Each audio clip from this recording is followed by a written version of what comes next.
저희 위치한 곳은 어디죠? 네, 지금 여기 위치한 곳은 삼정 그린코아 바로 맞은편이고요. 아까 우리가 봤던 사직 롯데캐슬 더 클래식 존치구역 우리 상권을 봤잖아요. 네네. 아시아드 대로랑 사직로라고 이게 교차로가 만나는 지점입니다. 여기도 어떻게 보면 유동인구가 굉장히 많은 곳이거든요. 그렇네. 아파트 배우 수요도 있고 역도 가깝기도 하고 무엇보다 이 사직로를 쭉 따라가면 롯데 자이언츠 부산 야구의 고장 아닙니까? 네. 사직 야구장이 있습니다. 보이시나요? 네. 자이언츠 조형물. 일단 입구부터 롯데 자이언츠 야구의 지역이라는 것을 확실히 좀 보여주는 곳이거든요. 네네. 그래서 이 사직 야구장 바로 맞은편에 사직 북로라고 흔히 말하는 먹자 골목 상권이 있습니다. 사직동에서 최대 유용 상권이 남았죠. 맞습니다. 아시아드 대로가 아파트 재개발이 되면서 그리고 역세권의 어떤 그 수요도 같이 네. 땡기면서 지금은 학원가라든지 뭐 건물 규모라든지 이런 것들이 아시아드 대로 따라서 좀 많이 좋아졌거든요. 네. 근데 그 과거에는 사실 사직 북로 거기가 최대 상권이었습니다. 근데 그게 왜 그러냐면 사직동의 특징이 물론 거기도 한 10,000세대 이상의 배우 수요는 있습니다. 네. 아파트. 근데 그쪽은 사직 야구를 즐기시는 분들이 네. 왔다 갔다 하면서 즐길 수 있는 딱 그런 상권이라고 보시면 되고요. 네. 지금은 겨울이지 않습니까? 네. 야구 비시즌입니다. 그래서 사실 지금 가보면 좀 조용할 수도 있습니다. 시즌 때는 사람들이 많겠다, 맞죠? 엄청 많죠. 야구 보고 한잔하고 집에 그렇죠. 가고. 그렇죠. 보통 야구 경기가 뭐 저녁 때 시작하기 때문에 네. 그 전부터 해서 그리고 끝나고 나서 뭐 한 잔 먹기도 하고 식사도 하기도 하고 네. 그렇게 상권이 확실히 활발한데 최근에 뉴스를 찾아보니까 네. 비시즌 때 좀 어. 어려움을 겪고 있더라고요. 네, 그래서 오늘 그 사직 북로 상권 한번 보도록 할게요. 네. 자, 이 길 따라가면 지금 버스 나오는 곳이 사직 북로라는 곳입니다. 사직 야구장 출입구에 바로 맞은편이에요. 주출구네요. 주출구입니다, 어떻게 보면. 그래서 굉장히 유동인구가 많고 뒤쪽으로 한번 보실까요? 삼정에서 건축한 삼정 자이언츠 파크 대형 건물입니다. 네. 요거는 보시다시피 이제 야구장을 상징하는 동상, 조형물도 있고 스타벅스도 입점해 있고 1층 같은 경우는 거의 대부분 프랜차이즈 위주로 되어 있습니다. 구분상가 느낌인데 거의 다 치워져 있다, 맞죠? 그렇죠. 그리고 저 맞은편에 맥도날드 건물 한번 보시겠어요? 네. 15년 전에도 저 모습이었어요. 예. 지금도 저 모습이에요. 네. 그러니까 한 20대 때도 저 맥도날드가 있었어요. 그 자리에 그대로 네. 지금 유지하고 있고 지금 삼정 자이언츠 파크 같은 경우는 바뀌었습니다. 이 뒤로는 그 제가 알기로는 피자집이 있었거든요. 네. 피자헛인가? 피자헛. 예, 제가 이용을 해봤기 때문에 기억이 납니다. 네. 근데 그 비필집까지 합쳐가지고 대형 건물을 이렇게 지었고 확실히 여기는 전통 상권과 다른 네. 깔끔한 현대식 복합 상권이다 네. 보시면 될 것 같아요. 야구 시즌이 되면 이 교차로를 중심으로 해서 사람이 바글바글합니다. 야구 시즌이 이제 봄부터 네. 여름, 롯데가 가을 야구를 한 지가 오래됐지만은 만약에 간다면 가을까지 갈 거 아닙니까? 그렇게 되면 확실히 봄, 여름, 가을까지 좀 누릴 수 있는 상권인데 롯데 자이언츠의 성적에 따라서 기간이 길어지느냐 짧아지느냐 요 차이점이 있습니다. 주변의 상가 주민들은 롯데가 잘 되기를 잘 되길 기원하겠다, 바라겠죠. 맞죠? 그렇죠. 응원을 갈 수밖에 맞습니다.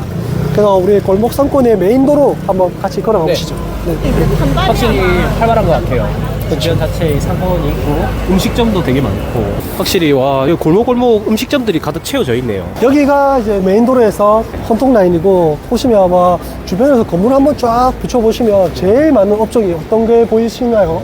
일단 네. 병원 저기도 병원이네. 네, 여기도 병원이 많아요.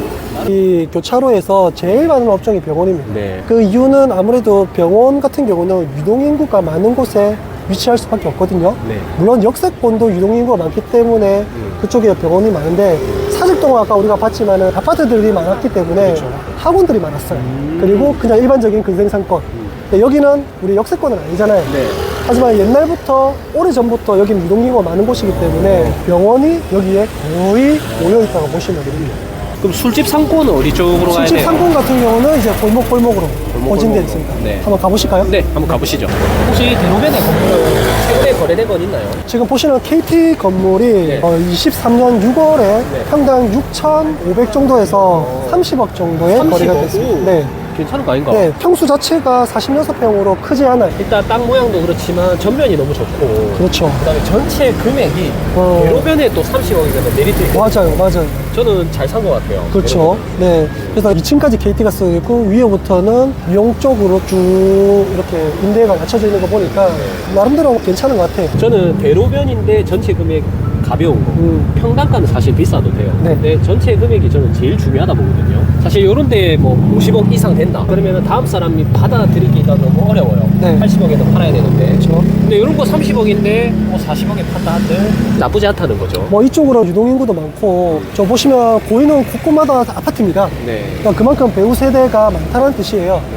다음에 이제 술집 상권 한번 가보시죠. 사직동이 돌면서 느끼는데 이 걸어서 전부 다 이용할 수 있는 그런 것들이 꽤 많네요. 네, 사실 뭐 여기는 곳곳마다 볼거리 이런 것들도 있기 때문에 우리가 아까 역에서 여기까지 걸어오는 시간이 짧지도 않았어. 네. 그렇지만 길지도 않았어. 그 이유는 중간중간에 걸어오는 길도 너무 좋았고요. 상권도 괜찮았기 때문에 충분히 여기는 찾는 곳이다. 네. 진짜 배우 수요가 중요한 것 같아요. 왜냐면 지금 불경기인데도 불구하고 생각보다 공실이 거의 없어요. 맞죠. 눈에 보이는 공실이 없거든요. 상권이 점점 탄탄해진다는 거죠. 그렇죠. 확실히 이제 불빛도 반짝반짝거리고 창업지 라인인가요? 맞습니다. 여기는 상업지 라인입니다. 일부 상업지 라인이고 가면 갈수록 이종주거지로 바뀌는 경계선이 있거든요. 이야, 브라운토트. 네. 와. 확실히 혼통 라인이지만은 술집 뭐 이런 유흥보다는 이렇게 숙소, 호텔 이런 것들 들어오는 게 확실히 좀 살죠, 그죠? 네, 사네. 네, 보시면 업종들이 전부 다 프랜차이즈 같이 한번 들어본 업종들이 많고요. 딱 보면 공실이 없다. 잘 없습니다. 네, 괜찮은 것 같아요. 그렇죠. 저녁에 한번 와봐야 되겠다, 맞죠? 네, 역전 할맥도 있고 제족탑. 와, 2층에 고깃집이 있다는 거는 장사가 잘 된다는 거거든요. 그렇죠. 와, 그만큼 자신도 있고, 그죠? 장사에. 여기 나쁘지 않은 상권이다. 보급남도 있고. 네, 매물 나온 거 코젤 흑색 맥주 요 건물이거든요. 이거는 얼마 정도 해요? 44억입니다. 평당 4천만 원. 전체 금액이 좀 크긴 하네. 네, 근데 이제 대지 면적도 한 110평 정도 돼요. 오, 코너에서 한번 보시죠. 네, 코너에서 보시면 확실히 사거리에서 코너 딱 위치해 있기 때문에 노출 효과 엄청 좋죠. 땅이 크네. 땅이 크죠. 그리고 주차장도 뒤에 보면 있어요. 한 4대 정도 될 수 있는. 네. 우리가 이때까지 봤던 리모델링 사례라든지 이런 거 있잖아요. 그래서 외관만 좀 손대서 좀 예쁘게 꽂히면 거의 신축 효과를 또 볼 수 네. 있습니다. 그리고 중요한 거는 이 도로를 기점으로 해서 네. 이쪽은 상업지고요. 예. 왼쪽은 고깃잎 88번지. 네. 이쪽 라인부터는 이종주거지입니다. 아, 딱 경계선이고. 경계선입니다.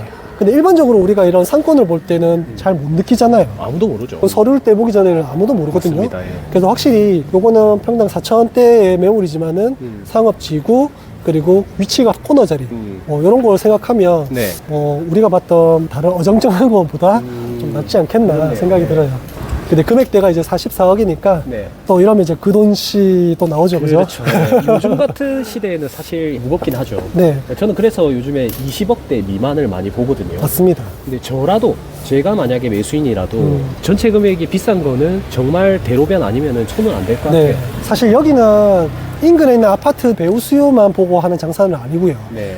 야구장 관광객 들어오는 그런 수요만 보는 또 특수상권도 아닙니다. 이 두 마리 토끼를 다 잡아야 되는 네네. 상권인데 구도심 상권처럼 느껴지다 보니까 네. 우리가 아까 봤던 자이언츠 파크라든지 이런 대형 복합상권 많잖아요, 주변에. 그렇죠. 그래서 여기가 확실히 유흥상권 치고는 조금 아쉬운 점이 있어요.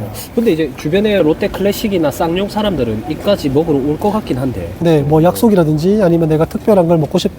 인근에 여기도 맛집이 많거든요. 네네. 워낙 오래된 전통 상권이다 보니까 찾아서 오는 손님들도 있는데 네. 꾸준하지 않다는 거죠. 조금 아쉽긴 하다, 맞죠? 네. 그래도 일단 공실이 없다는 거는 흥미로운 것 같습니다. 네. 근데 여기가 이제 이종주거지 시작점인데 조금 느낌이 다를 수도 있어요. 네. 그래서 주택 같은 것들도 조금 보이기도 하고 확실히 상업 지역의 모습과는 분위기가 조금은 점점 이제 옅어집니다. 주택 개조가 많네, 여기는. 네, 계좌도 많고 지금 주차장으로 쓰고 있는 곳도 그렇죠. 많고. 네. 몰틀리 이런 것도 원래는 주택이었죠. 네. 예전에 이종 주거지니까 주택가에서 용도 변경해서 음식점으로 바꾼 사례. 맞습니다. 골목골목 안으로도 이런 것들이 들어가 있기 때문에 네. 여기도 일반 상업지가 아니고 이종주거지라도 실제 이용되는 현황은 거의 비슷하다. 네. 똑같다. 이렇게 보시면 됩니다. 우리가 그냥 뭐 골목 상권은 골목골목 다 보지는 않았지만은 그래도 메인 위주로 지금 봤고요. 앞에 한번 봐주실까요? 이제 쌍용예가 1차 단지인데요. 사실 과거 전통 사직동의 학원가는 바로 여기였습니다. 아, 옛날 학원가. 그렇죠. 오. 지금도 뭐 사실 학원이 조금 강하긴 강합니다. 네. 학원 개수라든지 수준이라든지 좋긴 합니다. 네. 왜냐면 이제 사직 쌍용예가 바로 옆에 예원 초등학교라고 거기 학교가 선호되는 학교였거든요. 네, 그래서 보면 학원가가 여기도 형성이 잘 되어 있어요. 여기가 단지 내 상가거든요.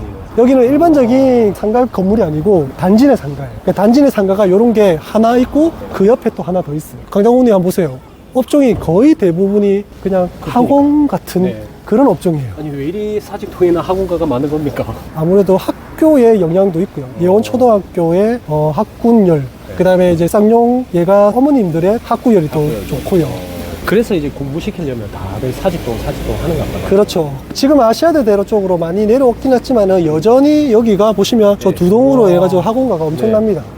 우리 보통 다른 지역에 이제 학원가가 유명한 안양 평촌이라든지 이런 데 가보면 딱 이런 모습이거든요. 대로변 큰 건물 빌딩에 학원이 다 들어가 있는 그런 모습이거든요. 똑같아요, 여기도. 이 정도 규모면 제가 볼 때는 어느 다른 지역에 내놔도 꿀리지 않을 정도의 밀집도입니다. 맞죠? 부분 상가가 학원으로 다 채워져 있는 지 그렇죠. 처음 봐요. 네. 보통 이런 데는 1층에도 부동산이 여러 개인데 여기도 1층에 부동산이 몇 개 없어요. 네. 그만큼 학원가가 진짜 많다는 것은 그 정도의 수요가 있다는 겁니다. 거의 뭐 10,000세대가 가까이 되거든요. 네네. 예, 그 정도의 수요만 가지고 이 정도 학원이 돌아간다? 그러면 사실 진짜 대단한 거죠. 그리고 사직 아시아드 대로 라인으로 해가지고 거기 학원가도 있기 때문에 정말 사직동은 학원가가 진짜 많다. 그렇네요. 학원이 엄청 많다. 아니 이렇게 쌍용 보시면 이런 돼요. 데도 살기가 좋을 것 같아요. 왜냐면 네. 상권도 걸어서 갈 수 있고 역과 좀 뭔가 여긴 좀 멀죠. 여기랑 좀 멀어요. 네. 끝으로 이제 제가 궁금한 건 네. 대로변 쪽으로 해서 10억 미만짜리 물건도 있어요. 사실 아까 우리가 봤지만 대로변으로는 금액이 보통 뭐 4천에서 6천, 뭐 7천, 그렇죠. 뭐 8천까지도 나오고 이러잖아요. 네네. 근데 사실은 10억 미만의 물건은 잘 없긴 해요. 하지만 있습니다. 10억 미만으로 해서 네. 대로변, 역세권 건물 9억짜리, 6억짜리 이런 것도 있습니다. 연락드리면 뭐 물건도 볼 수 있나요? 네, 볼 수 있습니다. 마지막으로 이제 시청자분들께 한 말씀 해주시죠. 네, 보통 부산 사람들은 바닷가 해안 라인을 선호합니다. 네.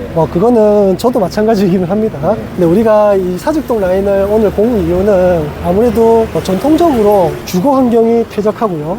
그리고 아이들 교육하기 좋고 키우기 좋은 환경의 지역들은 네. 확실히 많은 사람들이 수요가 넘치고 불황장이나 상승장이나 상관없이 항상 수요가 끊임없이 있었거든요. 네네. 예, 그런 면을 봤을 때 부동산 투자로 본다면 굉장히 안정적인 투자가 가능한 지역이 그렇죠. 이런 사직동 같이 내륙에서 좀 튼튼한 수요를 맞춰주고 있는 네. 이런 지역이라 생각하거든요. 네. 그래서 오늘 그런 의미에서 이제 안정적인 투자를 안내해 드리고자 제가 네. 오늘 사직동 함께 둘러봤습니다. 네. 오늘 임장 너무 즐거웠습니다. 네, 저도 강장군님과 함께 하면 항상 즐거워요. 예, 고맙습니다. 다음에 또 좋은 지역에서 한번 또 뵙겠습니다. 네, 고맙습니다.